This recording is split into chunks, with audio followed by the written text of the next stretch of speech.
estamos chegando com mais um Câmara Repórter primeira edição, nesta quarta-feira, 10 de setembro de 2025.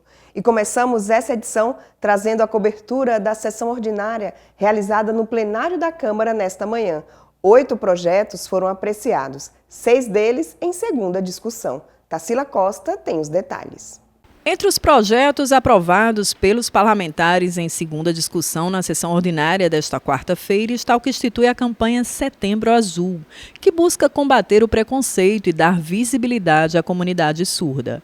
A matéria é de autoria do vereador Robson Carvalho. Isso, mais de 30% da população norte-riograndense tem algum tipo de deficiência e nós estamos inserindo no calendário oficial de eventos do município de Natal o Setembro Azul, um mês de conscientização e combate ao preconceito em relação à comunidade surda. Nós temos uma parceria com a ASNAT, que é a Associação dos Surdos de Natal, e ela entrou em contato conosco pedindo para que a gente entrasse com esse projeto de lei. Esse projeto de lei hoje foi aprovado ontem em primeira, hoje em segunda discussão, e vamos torcer para que haja a sanção do prefeito, para que a partir do próximo ano a gente estabeleça esse calendário com ações efetivas de combate e conscientização ao preconceito e dando aí visibilidade à comunidade surda. Outro projeto aprovado pelos vereadores em segunda discussão dispõe sobre o descarte adequado de fragmentos de vidro nos lixos domésticos e comerciais.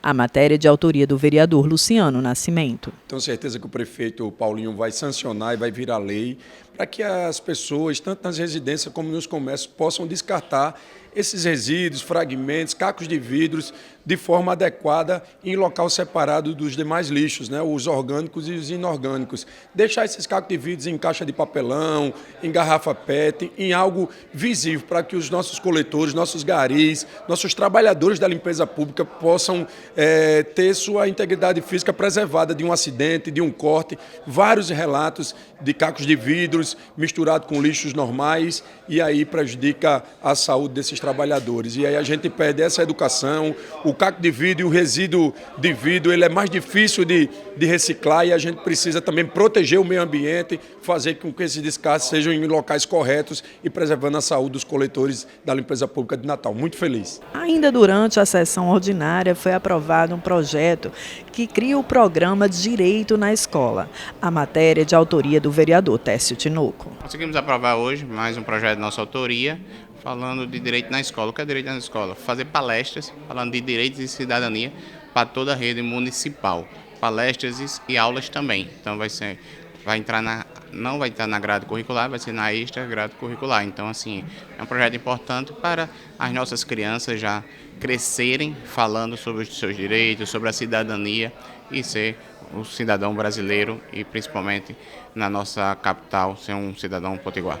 Na Assembleia Legislativa, a Comissão de Saúde realizou uma audiência pública para tratar da falta de insumos nos hospitais regionais do Rio Grande do Norte. A audiência pública realizada pela Comissão de Saúde da Assembleia teve como objetivo debater a escassez de insumos básicos e medicamentos nos hospitais regionais do estado. O encontro, proposto pela deputada estadual Cristiane Dantas, reuniu representantes de órgãos públicos, entidades de classe e profissionais da saúde. Desde o início do ano, os hospitais estaduais estão com problemas de abastecimento, tanto de insumos como de medicamentos, isso afetando o atendimento à população, afetando inclusive cirurgias, porque alguns medicamentos são necessários para o atendimento às cirurgias. Então, foi debatido aqui a questão do orçamento, a questão da judicialização e recursos destinados federais agora, recente, para suprir, mesmo que não de forma total, o recurso de 10 milhões, indo desses 10 milhões, 4 milhões para o Valfredo Gurgel. Então, isso não vai solucionar o problema, mas a curto prazo vai atender essa demanda tão necessária, principalmente desses insumos e medicamentos na Unicate e nos hospitais da rede estadual. O secretário de Saúde atribuiu à escassez de insumos nos hospitais a manutenção da alíquota do ICMS em 18% e a problemas com judicialização. De acordo com o secretário, por mês, cerca de 30 milhões de reais são gastos com judicialização aqui no estado. 30 milhões mês, 360 milhões ano, aproximadamente 2% do orçamento. Significa dizer que eu planejei um orçamento de 12,4% por ano e eu só vou poder executar do planejado 10,4%. Então isso cria muita dificuldade, porque mesmo que venha mais dinheiro, que a arrecadação do Estado aumente, que chegue, eu só vou poder gastar dentro do que está orçado. Então, eventualmente, eu poderia até ter dinheiro mais na frente, mas não vou poder executar porque o orçamento foi comido por uma decisão judicial. Apesar da crise financeira, o abastecimento do Valfredo Gugel está em 85%.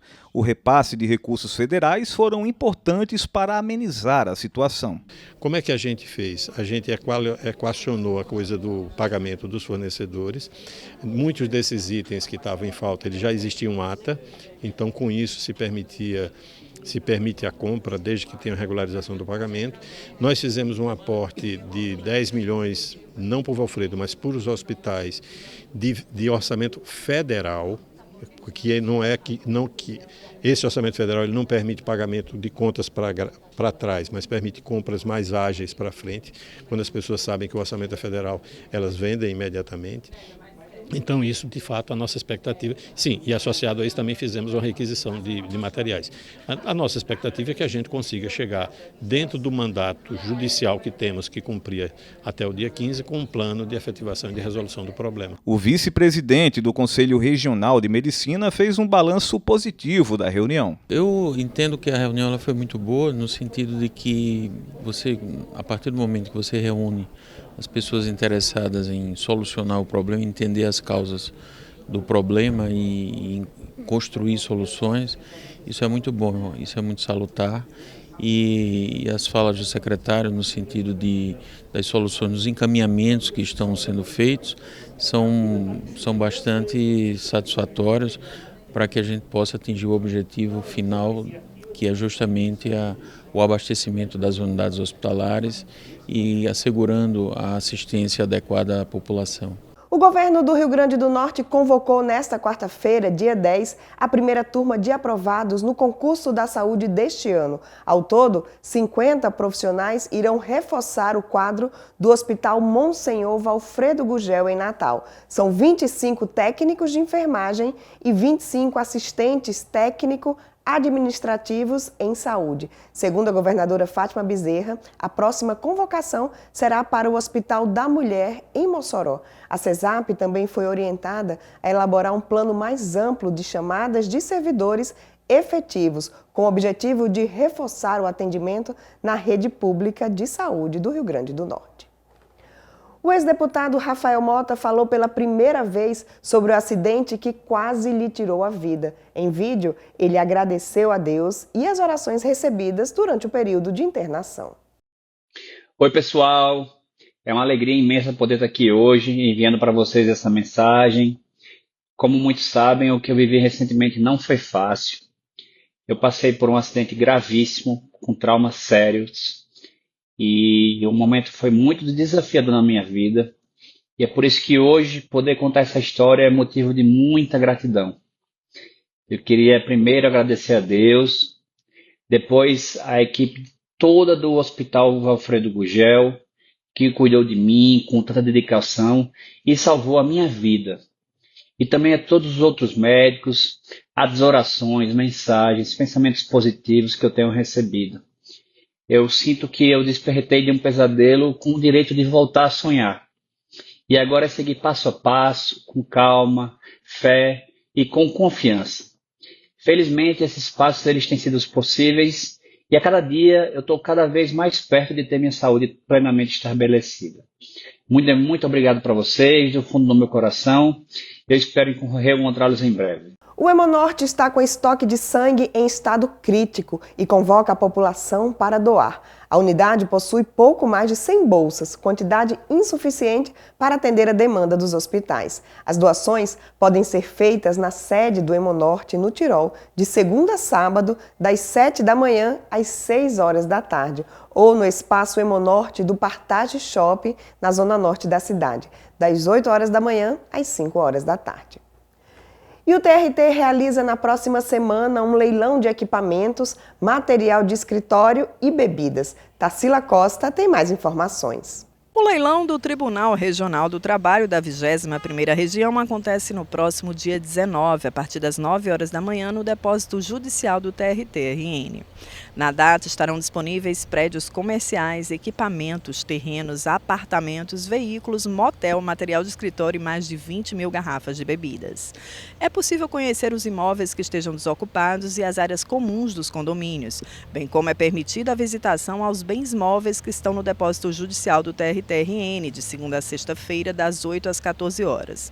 No dia do leilão, os bens poderão ser arrematados por lote ou individualmente pelo maior lance. Se não houver a venda do item no primeiro pregão, o bem não arrematado será oferecido em segunda praça na ordem de 50% do valor de avaliação. O edital do leilão do TRT-RN está em constante atualização. As regras completas e retificações podem ser acessadas no endereço eletrônico trt21.jus.br/serviços/leilões-ano.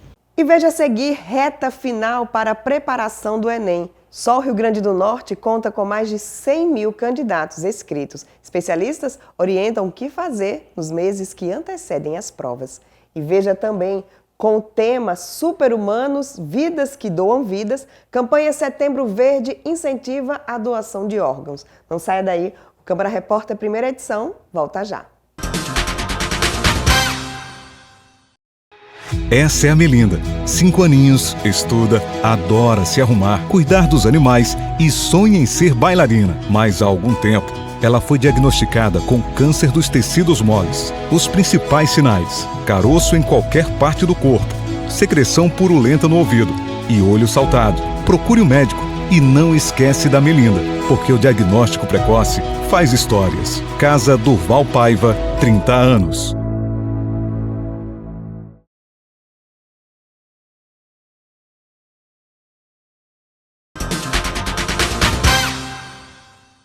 De volta com o Câmara Repórter falando sobre Setembro Verde, que é o mês dedicado à conscientização sobre a doação de órgãos. No Rio Grande do Norte, mais de 1.000 pessoas estão na fila de espera, uma fila marcada pela ansiedade e pela incerteza, já que o transplante só é possível quando familiares de uma pessoa falecida autorizam a doação. Um gesto capaz de transformar o fim de uma vida no recomeço de outras. Durante 11 anos, Baltazar viveu na expectativa de um transplante de rins. Entre as sessões de hemodiálise e a rotina limitada, ele sonhava com mais qualidade de vida. Quem faz a hemodiálise sabe disso, que nós temos coração crescido, nós temos pulmão crescido, pessoas se deformam, né, muitos medicamentos que a gente toma. Então eu esperava ansiosamente todos os dias por essa benção, que isso aí é chamado de uma benção, né, da gente hoje poder ser transplantado, receber um transplante e não tem dinheiro que pague, né? É uma coisa muito maravilhosa o transplante. Aconselho a todos que ainda não fez que lute pelos seus objetivos e consiga, porque é melhor do que estar nas máquinas, né? A espera foi cheia de esperança, mas também de ansiedade, diante da incerteza do dia em que receberia a tão aguardada ligação, informando que tinha um doador compatível. Momento que ele lembra até hoje com muita emoção. O aviso do transplante foi um mistério para mim. Eu estava assistindo uma programação evangélica às 2 da manhã. Quando eu estava ali pensando ali, louvando a Cristo ali também junto ali, e foi revelado que ele me dizia assim, o pastor que estava pregando naquela noite, ele falou que 6 horas da manhã o telefone ia tocar. E eu aguardei, quando foi 6 horas da manhã o telefone tocou. Depois de 10 anos o senhor ainda se emociona? Com certeza, porque foi a melhor notícia da minha vida. Quando foi 6 horas, meu telefone tocou e disse: Baltazar, venha para o Onofre logo, porque seu riso está pronto para o transplante. Isso para mim foi a maior vitória da minha vida até hoje. É para histórias como a de Baltazar que existem campanhas como Setembro Verde, que este ano está com o tema Super-Humanos, Vidas que Doam Vidas. A iniciativa reforça a importância da doação e tem o objetivo de conscientizar aqueles que ainda relutam em realizar esse gesto capaz de transformar momentos de dor em vida. As campanhas de conscientização são fundamentais para sensibilizar a sociedade. Em Natal, hospitais como o Rio Grande, Hospital do Coração e Onofre Lopes são referências em transplantes de órgãos e dependem também da solidariedade das famílias. No estado do Rio Grande do Norte, a gente tem ainda uma deficiência com relação à doação de órgãos, né? A gente tem uma recusa familiar nas doações em torno de 70%, então isso preocupa, porque no Brasil a média é 45%, 37% de recusa. Então, com isso, a gente precisa criar políticas públicas para entender o que é que a gente precisa melhorar. Será que é apenas informar a população, que a gente sabe que isso é importante, conscientização, entrevista, campanhas, porque a fila ela cresce de receptores que querem fazer transplante, mas a gente, em contrapartida, precisa ter doação, né? Hoje no Brasil, reflete muito o que a gente também tem no Rio Grande do Norte, nós fazemos 6.300 mais ou menos transplantes por ano. E nossa fila hoje tem 42 mil pacientes na fila de transplante de rim. Então imagina, do Brasil, no estado nós temos uma fila de 356 pacientes. E a gente transplanta por ano 40, 42. Então você imagina, se eu tenho 354, eu transplanto muito pouco. Mas se eu tiver mais doação, eu vou transplantar mais. Então é importante essa conscientização na doação para que a gente possa, né, beneficiar quem está na fila. No Rio Grande do Norte, a fila de espera é significativa. 1.042 pessoas aguardam um órgão ou tecido, sendo 656 para a córnea, 363 para rins, 22 para medula óssea e 2 para coração. Esses números mostram a urgência de ações que ampliem tanto a doação quanto a conscientização. Essa fila é regulada pela Central de Transplantes do Rio Grande do Norte, que articula a logística de captação e transporte. O transplante é uma realidade no nosso estado. Cada ano, mais pacientes precisam de transplantes. As pessoas estão envelhecendo, estão vivendo mais. E aí, cada vez mais tem indicação de um transplante.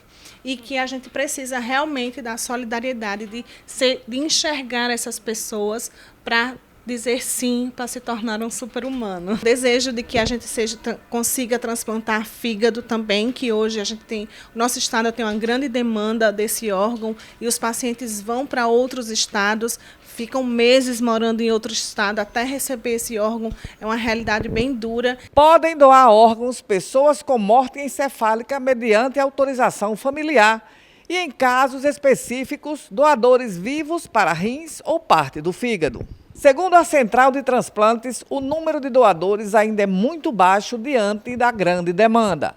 É necessário realizar ações para mudar essa realidade. O processo de doação ajuda no luto. As famílias que perdem algum ente de forma inesperada e que esses pacientes se tornam doadores, essas famílias têm um luto ou mais breve ou mais sereno, porque eles sabem que parte daquele familiar está em alguém, né, levou vida para alguém, devolveu o coração, os batimentos de alguém, tirou alguém da máquina de diálise, fez alguém voltar a enxergar. São coisas que não têm preço, não é verdade? E não é só o paciente, é a família toda que se beneficia, porque é um pai de família que volta a enxergar, é um pai de família que sai de uma máquina de diálise e vai poder trabalhar, vai poder viajar, vai poder beber água, né, ter uma qualidade de vida melhor. Então, quando você enxerga no outro essa possibilidade de superação, isso lhe ajuda ao processo do luto. A gente tem que amar o próximo, como a si mesmo, e assim de você doar o órgão de alguém da sua família tão querido que partiu, mas ela ter no coração e sentir que ele também salvou muitas vidas. Muitas vidas vão ficar aqui. É difícil, cara, é difícil demais falar isso aí. Me desculpa, mas é muito forte essa pergunta, muito, muito forte, porque alguém tem que morrer, claro, alguém tem que morrer para você viver. Hoje, se eu não fosse transplantado e fosse um homem sadio, eu seria um doador. Eu seria com todo prazer e pedia que a minha família também fosse. porque quem não quer sobreviver?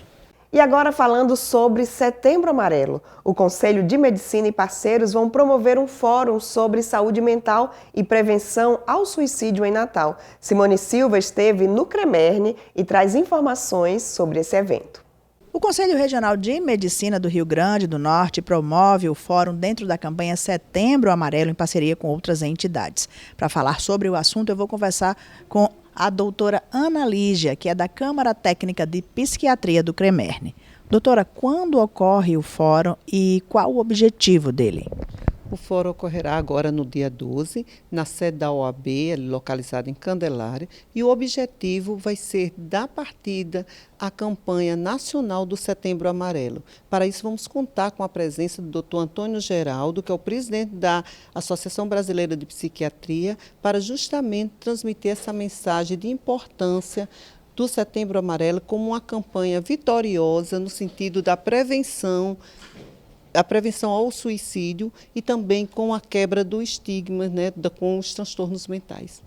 Quem é que pode participar desse evento, doutora? Bom, destinado à classe de saúde, os médicos, toda a classe de saúde, e também aos advogados, né, como também servidores da justiça e todos aqueles, como da educação, que tenha uma capacidade de formação, de ser esse reprodutor desta ideia. E quem quer participar, o que deve fazer? Como se inscrever? A inscrição, as orientações estão no Instagram do CREMERNE, né? É gratuita.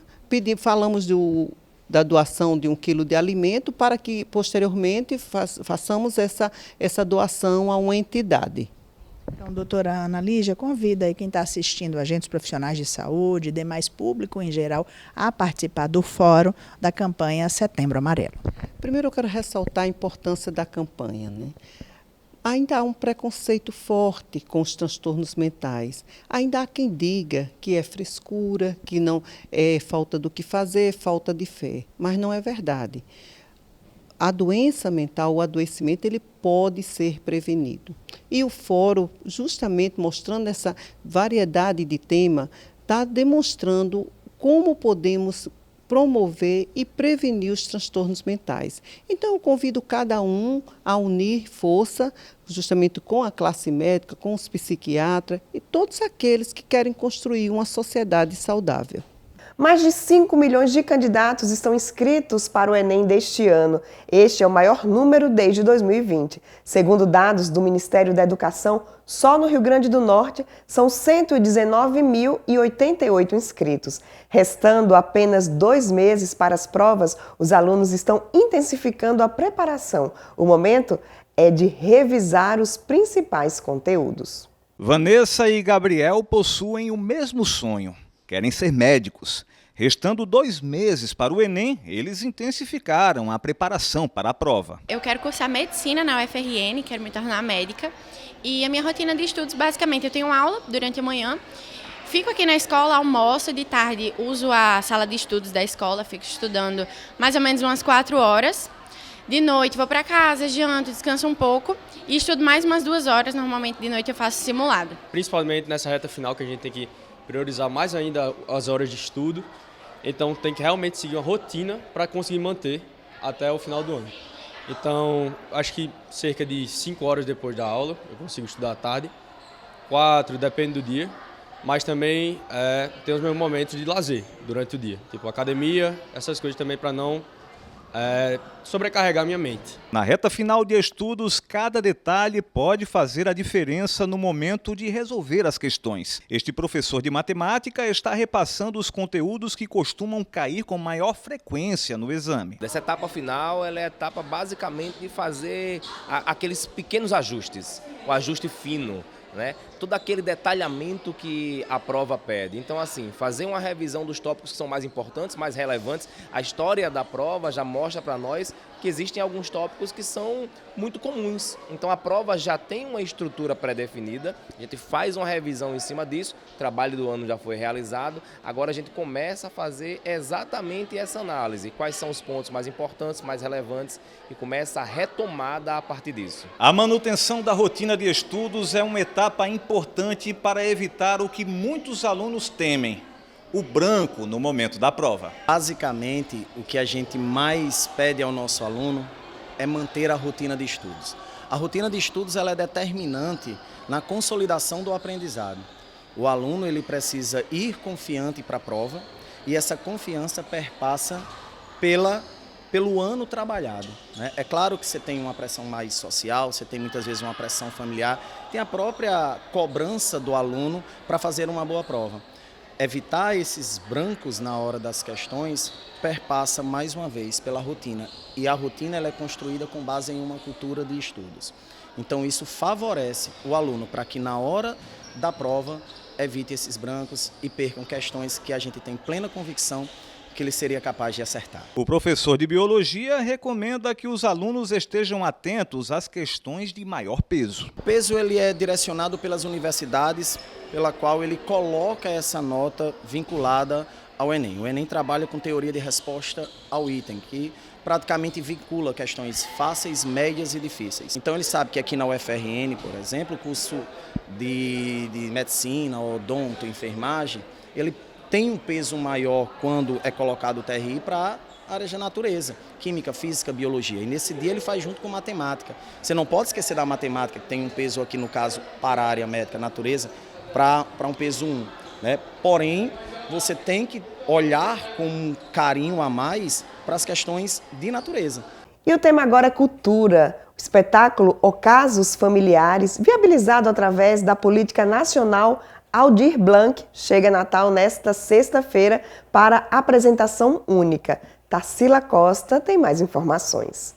Nesta sexta-feira, 12, Natal recebe o espetáculo Ocasos Familiares. Eu estou aqui com Maurício Mota, que é diretor do espetáculo, para saber um pouquinho mais sobre isso. Maurício, qual a temática do espetáculo e aonde é que ele acontece? Bem, inicialmente, obrigado pelo convite.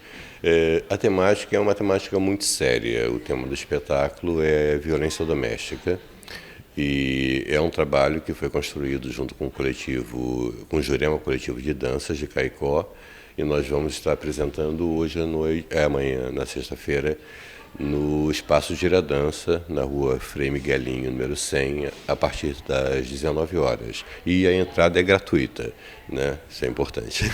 Sim, a entrada é gratuita, mas eu queria que você dissesse para as pessoas como é que elas podem retirar esses ingressos, porque tem que tirar com uma certa antecedência, não é isso? Exato, é melhor fazer reserva pelo Simpla, né? E você faz simplesmente a reserva e o seu nome fica registrado e você tem a entrada garantida. Maurício, muito obrigada pelas informações. E você que está em casa, essa temática tão importante que é a violência doméstica, presente num espetáculo ímpar, que vai ter uma única apresentação em Natal, garanta o seu ingresso no Simpla e participe. E o Câmara Repórter primeira edição de hoje fica por aqui. Mais notícias você confere à noite no Câmara Repórter segunda edição ou agora mesmo no nosso portal câmaramunicipaldenatal.com.br. Amanhã a gente se encontra de novo.